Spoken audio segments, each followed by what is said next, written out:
It's our simulation of the multiple sources of Irish literature. Okay.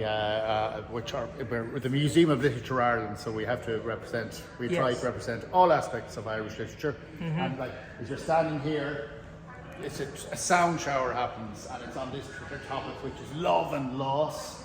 And you'll hear poetry.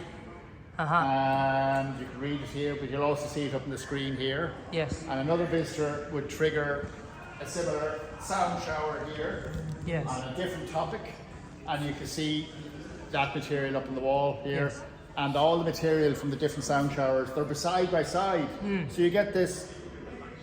You can literally see the huge range of Irish writing and all the topics they cover, and in some ways, a big part of the museum is the James Joyce narrative, because he was actually a student in this very building when it was a college.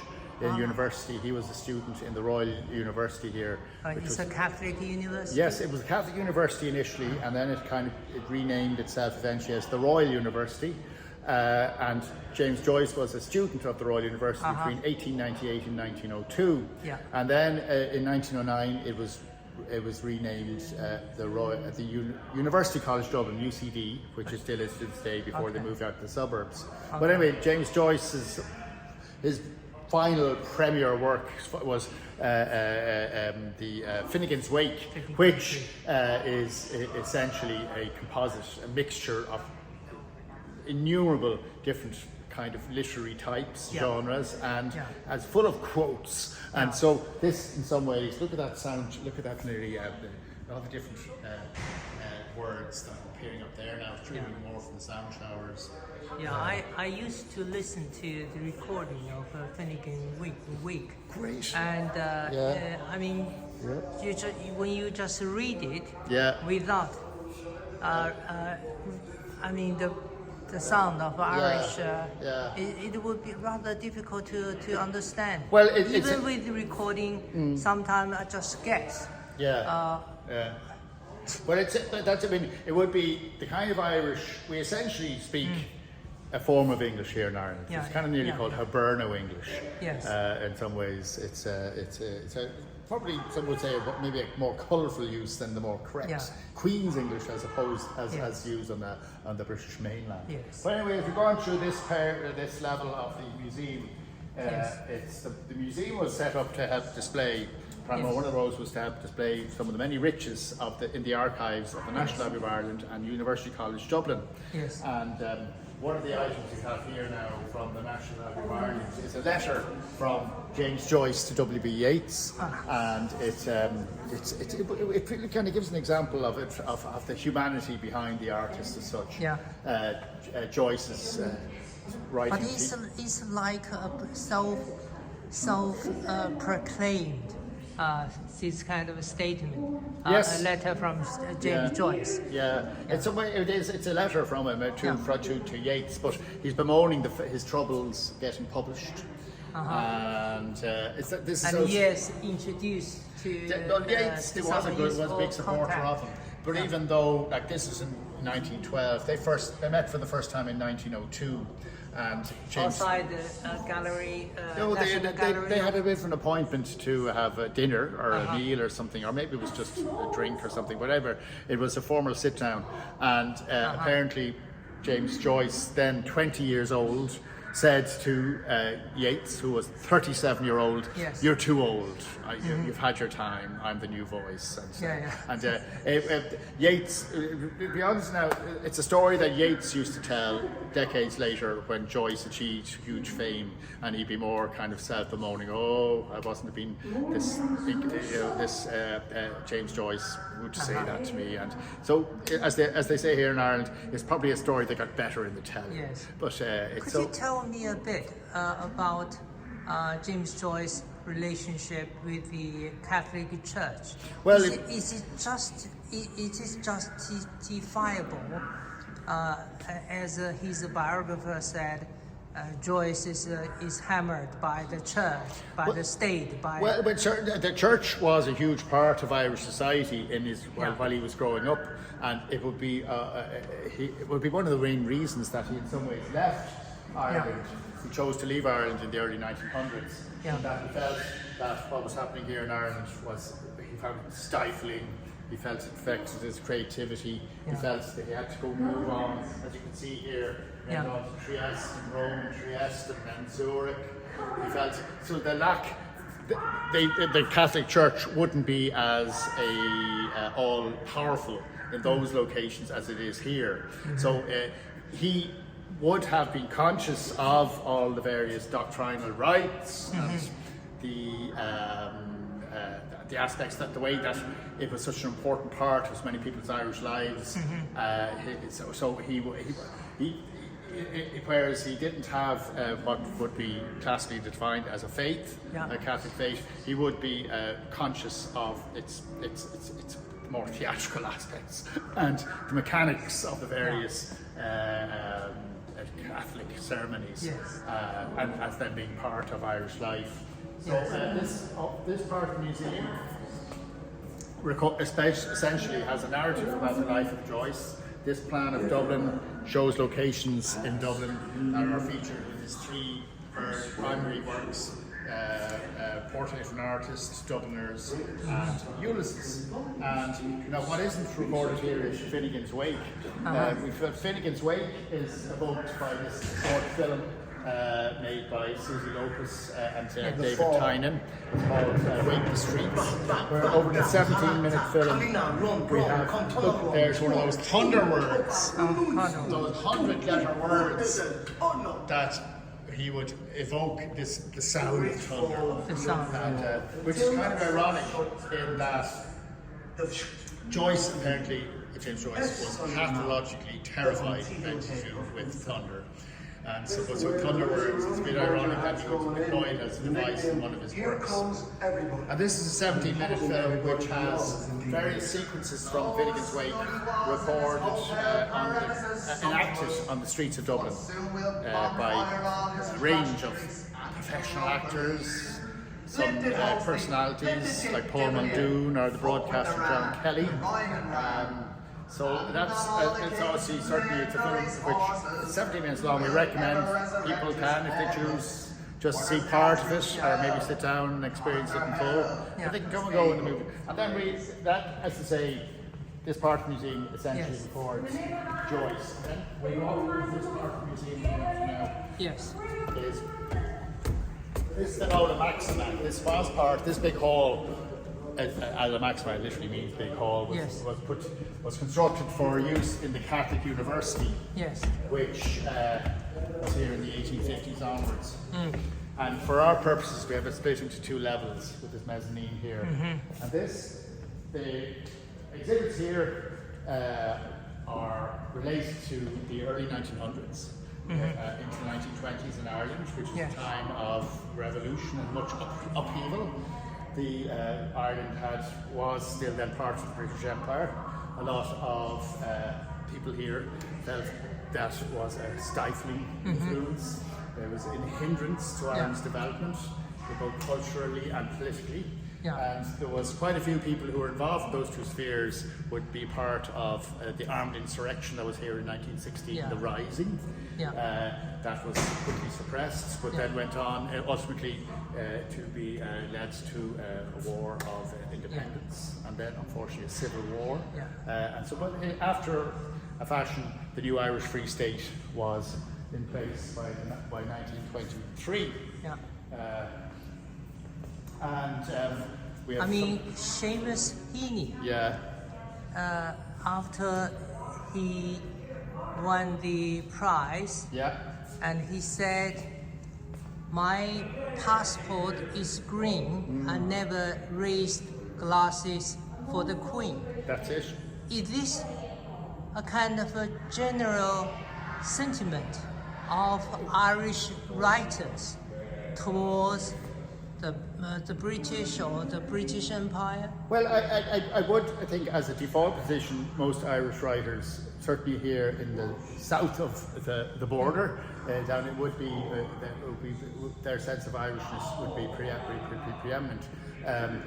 Whereas Seamus Heaney came from a tradition still, unfortunately, in some ways still divided up north of the border of Northern Ireland. Yeah, I met him several times. Where there would be one significant part of the community would feel that their Irishness and the Irish passport would be very important, whereas other parts are still very proud of their relationship with the British royalty and all the trappings of that.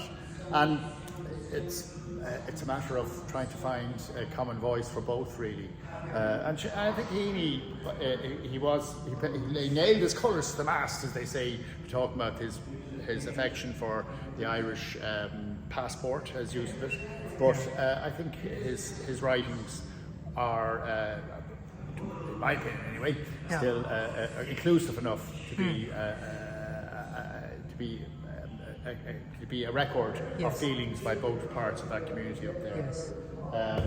We have this part of the museum, as I say, has aspects of all that, and the new Irish Free State, and there was a matter of encouraging lots of translation of classic literature into Irish, so that people could be encouraged to use that Irish language. Yes. And the new Irish.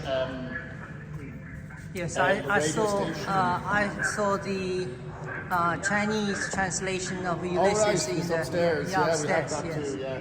And this feature here has just examples of Irish books, all in international editions, showing how Irish writings are popular. Yeah. Many cultures. Yes. We also could I ask you, James Joyce, in his Finnegan's Week, he didn't meet poet like W.H. Auden, but in one of the page, I can't remember the page number, and W.H. Auden was mentioned. Do you know about this? I wouldn't know that detail. That is one of Joyce's works, Finnegan's Wake, I haven't read. Okay. I tried and I just couldn't get into it. I must try again now. But I will try. I don't know. I'd be misleading you if I gave you any kind of answer to that. It's a minutiae of the book, of the work, which I just don't know enough about. Yeah. Then this part of the museum features young adult fiction, which is a very vibrant part of Irish writing. Yes. People are involved in it, have very significant profiles internationally. And down the back of the museum we have a feature called Literary Cities, where we focus on a particular international location which has Irish connections. At the moment, you can see maybe from the picture in the middle, that's Edinburgh Castle. So it's all about Edinburgh and its connections with Irish literature. Edinburgh in Scotland. Could you briefly tell me the Irish connection with Edinburgh? Well, Edinburgh, there was quite a few Irish writers were published by publishing houses in Scotland, Oxford, that kind of thing. And there was a shared Celtic connection in a lot of ways too. But this feature of the part of the museum is very site-specific in a way in that we encourage people to come and read all the material on the backs of all I met Paul Moden several times. He's still in Princeton, I think. I've never met him. I think I might have been at some public interview you gave, or maybe at a presentation, but I've never met him. So he seemed by all accounts a good man. Yeah. And this will be put now to the third level. I think you were saying you saw the Chinese edition of Ulysses up here already, you did? Yes. But it's that part of the museum. Yes, and I was impressed by the pages overhead. Flying from the sky. Yes. And fly into one's imagination. Yeah. Is this kind of installation is really impressive. Yeah, well, it's kind of we do have sometimes have visitors wondering if they are the actual James Joyce's original rough notes up there. Of course, they're not. They're reproductions. They're priceless. Yes. I mean, as I say, one of the main reasons the museum was set up was to bring to the public view yes. the many literary items that yes. the National Library of Ireland and University College Dublin have. Yes. They always had these lovely yes. priceless items, but the only people who got to see them were academics, yeah. which is great that they can. Yeah. But now that they're on display, like this wall of international editions of Joyce. Yeah. And then obviously you saw here a kind of theatrical in some ways cascade of all the rough notes and sketches right down to the very first edition of Ulysses.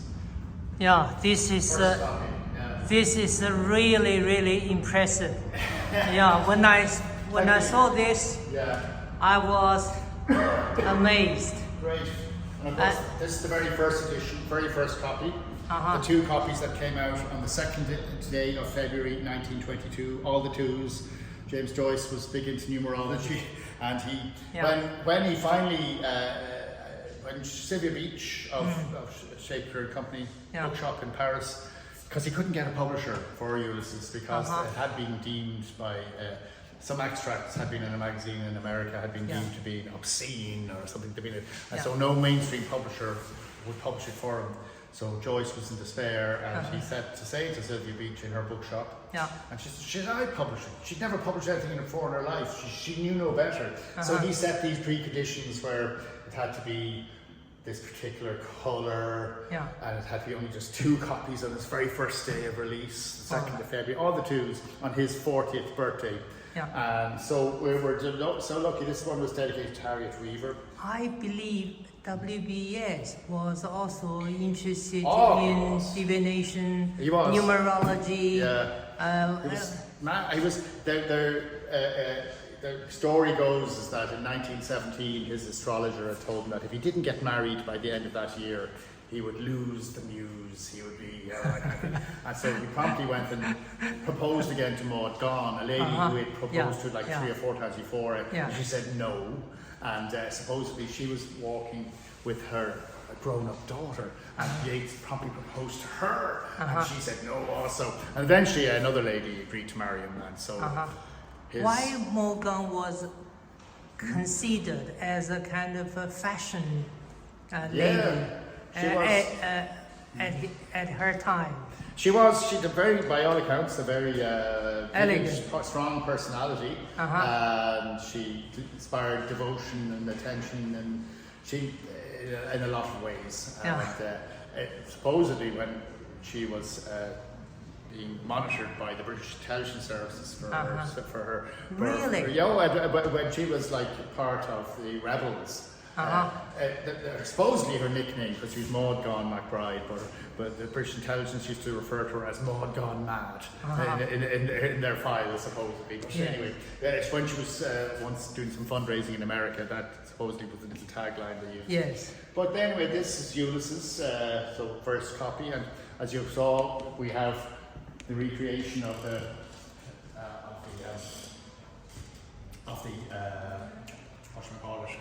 rough notes, manuscript. Here. But the actual real ones, we have a selection of them on the wall over here. Wow, that's the real one. Yep. As you can see, Joyce had health issues all his life, and primarily affected his sight. And so he'd have had these really bizarre kind of colour codes for his different forms of editing. And we were talking about Sylvia Beach there now, the lady publisher. One of the other many fine women who actually enabled James Joyce and helped him for very little thanks. But anyway, what they did was actually Sylvia Beach had a sister called Cyprian, who was she was a silent movie actress. Both of them living in Paris, 2 American ladies living in Paris. And Cyprian, she was also a very good typist. And she, like as with anyone involved with the film industry, even to this day, there's lots of time in between projects where there's very little to do. And apparently, Cyprian did type up a lot of parts of Ulysses. I think those days, those efficient typists, they would attract good writers. That's it. She was Cyprian, as I say, and you can look at the rough materials she had to work with. Look at that! How on earth? She probably got used to it, and that. I was talking to someone during the week who's she actually has to.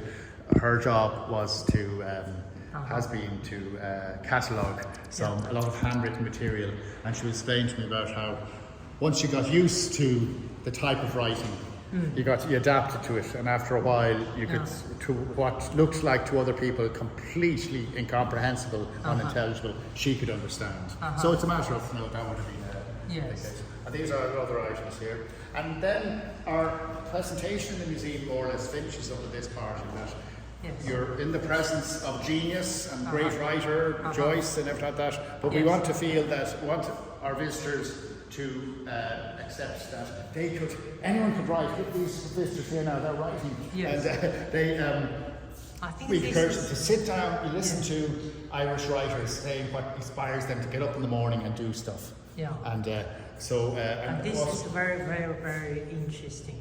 I sat down for a while just now, and I write a note to my daughter, who is currently in Paris. And I just wrote. You stick it up on the wall there and send her a photograph of it. Or are you going to send her off the note? Maybe? No. What's she doing in Paris? As a matter of fact, he's doing a master degree in Oxford, in film. But he take So listen, hopefully that will have some use to you. Thank you. And thank you for coming into the museum. Thank you very much. A pleasure. And we look forward to, the museum is changing all the time. We add new features all the time. So next time you're in Dublin, please do come in to see us again. Hopefully we'll have additional material to show you. Thank you. Pleasure. Thank you. Thank you so much. Bye-bye.